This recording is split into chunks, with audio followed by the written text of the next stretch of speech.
Hello. Joseph Addison द्वारा लिखा ऐसे फीमेल ओरेटर्स, आइए इसका पार्ट 2 भी हम पढ़ते हैं।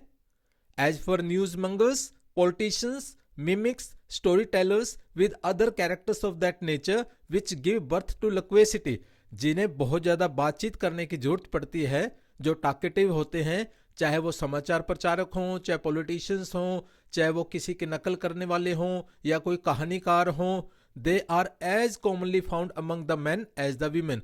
तो चाहे वो मैन हो या वीमेन हो, ये सभी लोग अच्छे ढंग से इस प्रकार के काम कर सकते हैं। For which reason I shall pass them over in silence, तो इसलिए इस प्रकार के लोगों के बारे में, चाहे वो मेल है फीमेल है, मैं कुछ नहीं कहूंगा। I would remain silent. I have been often puzzled to assign a cause why women should have this talent of a ready utterance in so much greater perfection than man. तो मैं इस चीज का कारण जानना चाहता हूं कि लेडीज की परफेक्शन बोलने में ज्यादा क्यों है मेन से। इस चीज को मैं जानना चाहता हूं, वो इस मामले में ज्यादा प्रतिभाशाली, ज्यादा टैलेंटेड क्यों है। I have sometimes fancied that they have not a retentive power, the faculty of suppressing their thoughts as men have. कई बार मैं कल्पना करता हूं कि शायद इनके पास रिटेंटिव पावर नहीं है, इसको रोक के नहीं रख सकती जो इनके माइंड में आता है, ना उसको वो दबा सकती हैं, सप्रेस कर सकती हैं जिस तरीके से मैन कर सकते हैं। But that they are necessitated to speak everything they think, तो फिर क्या जो कुछ भी ये सोचती हैं सारा कुछ इनको बोलने की जरूरत होती है। एंड इफ सो, अगर ऐसा है, it would perhaps furnish a very strong argument to the Cartesians for the supporting of their doctrine that the soul always thinks. अगर ऐसी बात है तो फिर मैं इनका समर्थन करूंगा जो कार्टेजियंस सोचते हैं, क्योंकि उनका जो सिद्धांत था, उनका जो सपोर्ट थी, वो जो कहते थे कि आत्मा हमेशा सोचती है। But as several are of opinion that the fair sex are not altogether strangers to the arts of dissembling and concealing their thoughts, परंतु कुछ लोग इस प्रकार के ओपिनियन के हैं कि जो फेयर सेक्स होता है, जो फीमेल्स होती हैं, वो सारी एक जैसी नहीं होती। कुछ तो ऐसी होती हैं जो अपनी बात में कुछ बदलाव कर सकती हैं, हेर फेर कर सकती हैं या उसको छिपा भी सकती हैं। I have been forced to relinquish that opinion and have therefore endeavored to seek after some better reason. तो ये बात मैं नहीं मानता, क्योंकि इस ओपिनियन से मैं सहमत नहीं हूं, इसलिए मैं कोशिश कर रहा हूं कि कोई बेटर रीजन के साथ इस बात को मैं समझ पाऊं। In order to it, a friend of mine who is an excellent anatomist has promised me by the first opportunity to dissect a woman's tongue. तो मेरे एक फ्रेंड हैं अच्छे जो कि एनाटमिस्ट हैं, उन्होंने प्रोमिस किया है कि वो एक वुमन की टंग को डायसेक्ट करेंगे, उसे काटेंगे, देखेंगे कि वास्तव में सच्चाई क्या है। And to examine whether there may not be in it certain juices which render it so wonderfully voluble और फिलिपेंट। वो इस चीज को एग्जामिन करेंगे कि देखेंगे कहीं इसमें कुछ ऐसे जूसेस तो नहीं है जिसकी वजह से जो लेडीज है बड़े अच्छे ढंग से वंडरफुली बोल सकती हैं, या फिलिपेंट मतलब अपनी बात को चेंज कर सकती हैं, मतलब इतनी घुलनशील होती हैं।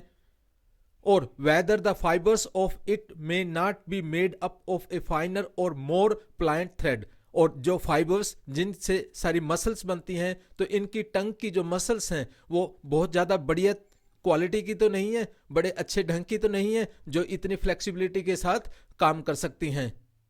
और whether there are not in it some particular muscles which dart it up and down by such sudden glances and vibrations, या फिर उनकी जो मसल्स हैं वो dart it up and down, जो ऊपर नीचे जाती हैं, बाय सडन ग्लांसेस, तो फटाफट तेजी से और पूरी वाइब्रेशन के साथ।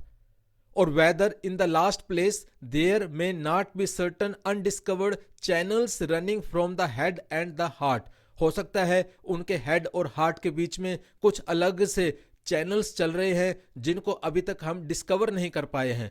To this little instrument of loquacity, जो ये बातचीत करने का जो छोटा सा ये इंस्ट्रूमेंट है, मीन्स उनकी अपनी टंग, जुबान, and conveying into it a perpetual affluence of animal spirits, और इनके अंदर पूरी एनर्जी हमेशा बनी रहती है। Nor must I omit the reason which Hudibras has given why those who can talk on trifle speak with the greatest fluency, namely that the tongues like a race horse which runs the faster the lesser weight it carries. तो Hudibras जो एक poem है Samuel Butler ने लिखी है, तो उसके अंदर भी एक रीजन दिया गया है जिसको मेरे को ओमिट करना होगा कि वो किसी छोटे छोटे मामले पर भी बहुत ज़्यादा बातचीत कर सकती हैं और पूरी फ्लुएंसी के साथ कर सकती हैं। उनकी जो जुबान है एक रेस हॉर्स जैसे दौड़ती है। Which runs the faster the lesser weight it carries. जितना ही उस पर कम वेट होगा, जितना उसे कम सोचना पड़ेगा, उतनी ज़्यादा वो स्पीड से बोलेंगी। Which of these reasons so ever may be looked upon as the most probable. इनमें से कौन सा कारण ज़्यादा संभावित हो सकता है? I think the Irishman's thought was very natural. एक आयरिशमैन ने जो अपने थॉट दिए वो मुझे ज़्यादा नेचुरल लगता है, उनका लॉजिक ज़्यादा नेचुरल लगता है।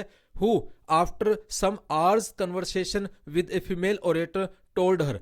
एक फीमेल ओरेटर के साथ उन्होंने कुछ घंटे बात की और उसके बाद उसने उसे बताया that he believed her tongue was very glad when she was asleep, for that it had not a moment's rest all the while she was awake।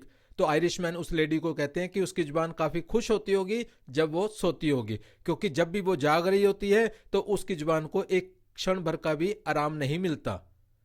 That excellent old ballad of the wanton wife of Bath has the following remarkable lines।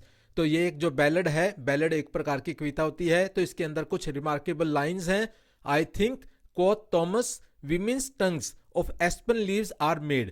तो Thomas कहते हैं women's की जो tongues होती हैं वो एस्पन leaves की बनी होती हैं। एस्पन लीव्स जो होती हैं वो बिल्कुल मध्यम सी हवा चलने पर भी लहराने लगती हैं। ठीक इसी तरीके से विमेंस की टंग्स भी बिना किसी कारण के या छोटे से कारण के ऊपर बहुत कुछ उनके पास बोलने के लिए होता है, मीन्स उनकी जुबान चलने लगती है। And Ovid, though in the description of a very barbarous circumstance, tells us that when the tongue of a beautiful female was cut out and thrown upon the ground, it could not forbear muttering even in that posture। तो Ovid एक Roman poet रहे हैं, इन्होंने भी अपने description में एक बर्बर स्थिति का वर्णन किया है जिसमें वो बताते हैं एक ब्यूटीफुल फीमेल की जो टंग को कट आउट किया गया और उसे ग्राउंड पर फेंक दिया गया और वहां पर भी वो बोलने से नहीं चुकी, वहां पर भी उस पोस्चर में वो बोलती रही, मटर करती रही, बड़बड़ाती रही। If A tongue would be talking without A mouth, what could it have done when it had all its organs of speech and accomplices of sound about it।